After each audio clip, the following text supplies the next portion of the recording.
narių susirinkusi, o dar kiek siunčia namuose. Sąskaita.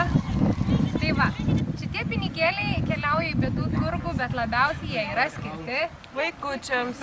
Akcentuojam, kad parama skirta vaikams, sergantiems, turintiems negalių, jeigu reikia vaistukų ir panašiai.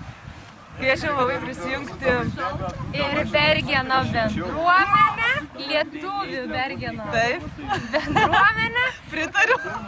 Metam iššūkį jums, rinkit pinigėlius, skirkit geriems darbams. Ir grūdinkit savo sveikatą.